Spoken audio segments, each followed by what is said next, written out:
So hey, hello, hi, namaste, assalamu alaikum, ram ram to everyone. This is me Abhishek Pathak and you're watching Flying Book Channel. Welcome to the series of कहानियाँ, The Hidden Stories. दोस्तों, दुनिया में बहुत सारी कहानियाँ होती हैं और मैं आपके लिए चुन के लाया हूँ कुछ ऐसी कहानियाँ जो अनसुनी और अनकही हैं। आज की कहानी जो मैं आपको सुनाने वाला हूँ वो कहानी है थोड़ी सी डरावनी, थोड़ी सी खौफनाक। तो क्या आप लोग तैयार हैं? तो चलिए खोलते हैं उस किताब को और पलटते हैं उस पन्ने को और ले चलता हूं मैं आपको कहानियों की दुनिया में।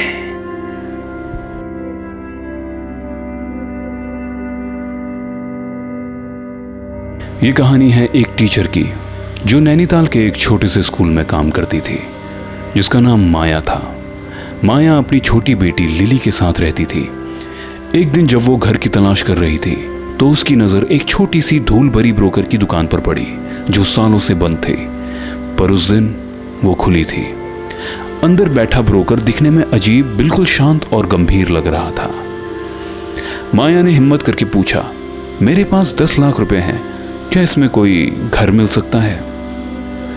ब्रोकर ने सिर हिलाया और बोला, 10 लाख में कोई भी घर नहीं मिल सकता, लेकिन मेरे पास एक खास घर है जो मैं आपको 10 लाख रुपए में दे सकता हूं। लेकिन घर के कुछ नियम और कानून हैं जो आपको फॉलो करने होंगे।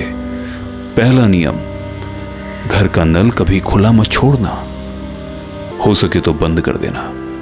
दूसरा नियम, कोई चीज गिरे तो उसे जल्द से जल्द उठा लेना, घर की सफाई पर ध्यान देना। और तीसरा नियम, घर की लाइट कभी भी बंद मत करना। ये बात सुनकर माया बोली, इससे तो बिजली का बिल ज्यादा आ जाएगा। ब्रोकर ने बताया कि बिजली फ्री है। फिर माया ने पूछा, क्या घर में कोई सफाई कर्मचारी या नौकर आता है? ब्रोकर ने कहा, वो ना ही आए तो अच्छा है, इसीलिए ही ये नियम बनाए गए हैं। माया को ये बात समझ में नहीं आई, पर सस्ती कीमत के लालच में वो मान जाती है। ब्रोकर उसे शहर से दूर गलियों से होते हुए एक गहरी गली के छोर तक ले गया। वहां उन्हें विशाल संग लगा हुआ एक काला गेट दिखा। ब्रोकर ने उसमें लगा लाल ताला खोला और गेट को खोलते ही दूसरी तरफ एक बड़ा सा मैदान दिखा और उस मैदान के बीचों बीच एक घर जो काफी पुराना था। घर के पास एक चमकदार लाल रंग की फैन खड़ी थी। ब्रोकर ने चाबी माया के हाथों में दी और कहा, कुछ दिन रह के देखो यहाँ, अगर ठीक लगे तभी लेना। और ये कह के वो वहां से चले जाता है। माया अपनी छोटी बेटी लिली के साथ वहां पर खड़ी थी और उसने अपनी भरोसेमंद दोस्त गौरी को फोन लगाया और उसको वहां बुलाया और तीनों घर के अंदर चले गए। घर बहुत बड़ा था, पर अंदर एक अजीब सी ठंडी और भयानक शांति थी। माया बहुत खुश थी और सोच रही थी कि 10 लाख रुपए में इतना बड़ा घर कैसे मिल गया। गौरी और माया आपस में बातें कर रहे थे और घर को देख रहे थे। तभी अचानक माया की बच्ची लिली ने नल खुला छोड़ दिया और फिर अचानक से घर से दूर खड़ी लाल वैन का सायरन बजने लगा और वो लाल वैन तेजी से भागते हुए घर के सामने के दरवाजे में आके रुकी और वैन का दरवाजा खुला और अचानक से वैन के अंदर से लाल कपड़ों में एक लंबे हाथों वाली औरत वैन से तेजी से निकली। वो बिजली की तरह घर में घुसी, रसोई में गई और गुस्से से नल बंद कर दिया और फिर वो मकड़ी की तरह दीवार से सटी हुई भागकर वापस अपनी लाल वैन पर चली गई और वैन का दरवाजा बंद करके वापस से घर से दूर अपनी जगह पर चली गई। माया और गौरी दोनों डर के मारे कांप उठे। गौरी ने माया से बोला, ब्रोकर को फोन लगाओ। माया ने ब्रोकर को फोन लगाया, लेकिन फोन पर सिर्फ एक डरावनी हंसी की आवाज आई और एक मैसेज कि ये व्यक्ति उपलब्ध नहीं है। गौरी ने फुसफुसाया, माया ये जरूरी कोई भूतिया घर है। ये बात सुनकर माया अपनी बच्ची को लेकर गौरी के साथ घर से भागने की कोशिश करती है, पर उन्होंने देखा कि घर के चारों ओर एक गहरी खाई बन चुकी थी।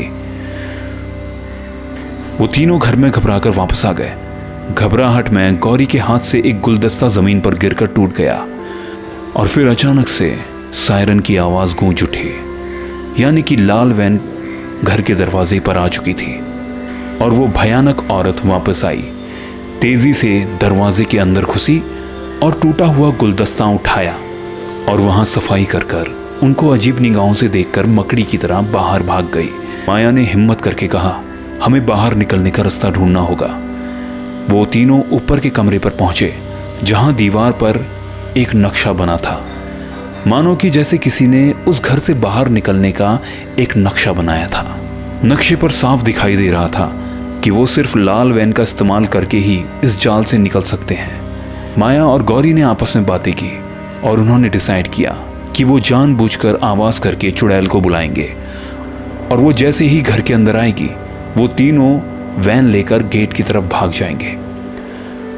माया ने रसोई से कुछ चम्मचें उठाई और उन्हें जमीन पर गिरा दिया, और दूर से लाल गाड़ी का सायरन बजने लगा और चुड़ैल वैन लेकर घर के सामने आ गई।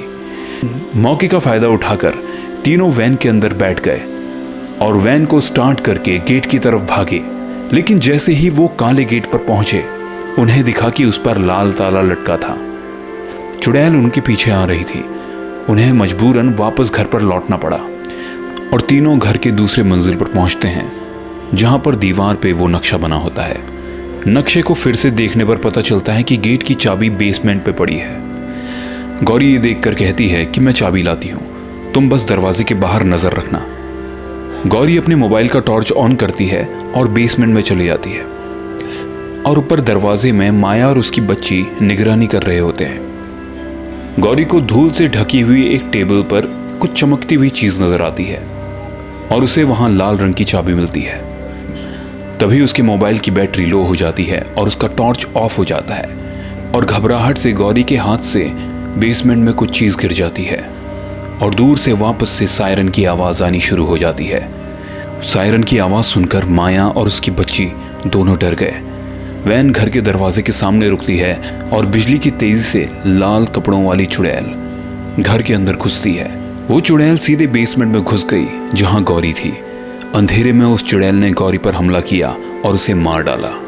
लेकिन अपनी आखिरी सांस लेने से पहले गौरी ने उस चाबी को पूरी ताकत से ऊपर फेंक दिया।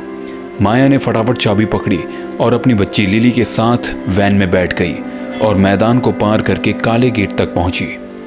माया ने उस लाल चाबी का इस्तेमाल करके गेट के ताले को खोल दिया और अपनी पूरी ताकत लगाकर गेट को बाहर धकेला, और माया अपनी बच्ची के साथ सुरक्षित उस गेट से बाहर निकल गई। माया ने पलटकर देखा तो उसे वहां कोई भी गेट नजर नहीं आया, सिर्फ एक दीवार थी।